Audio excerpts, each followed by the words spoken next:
Nandito sa Brooklyn para magbigay saya. May originality, kaya-gaya, kaya sa inyong lahat. Shout sa grupo namin, we are the best among the rest. Mag-Brooklyn. Good day, class.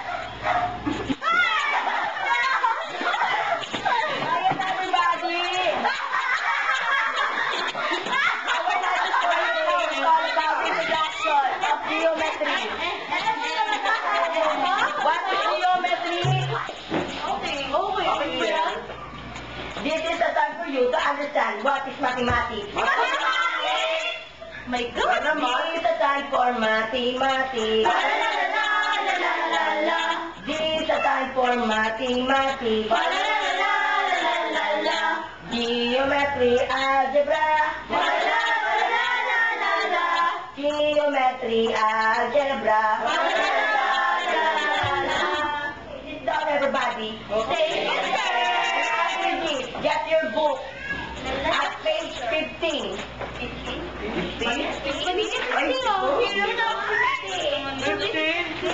Yes! Uy, pa-kopya! Kuya, nasa buti ito. Bakla kasi, ba yan? Ako nakakainis. Tama ka. Pero bakla ka. Geometry? Nang matay aralin ko, ulo ko'y sumakit ng todo. Akala ko ika'y easy, yun pala'y sakit ng ulo. Ay, teka, mali ulit.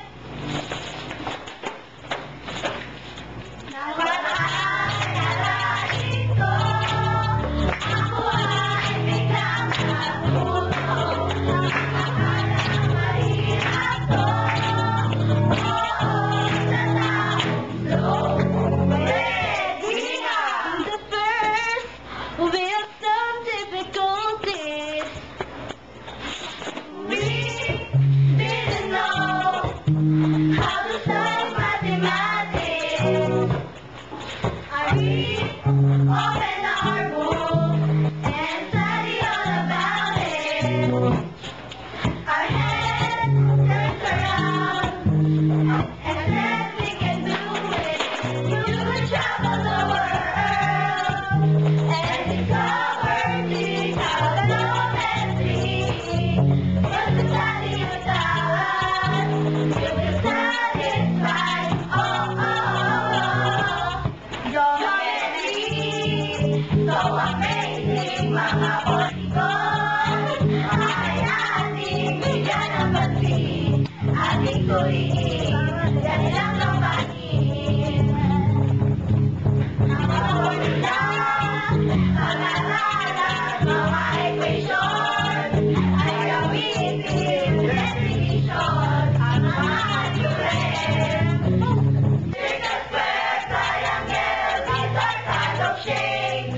Rectangle, triangle, these are polygons. Hey! Vertices, triangle are the parts of them.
O tulong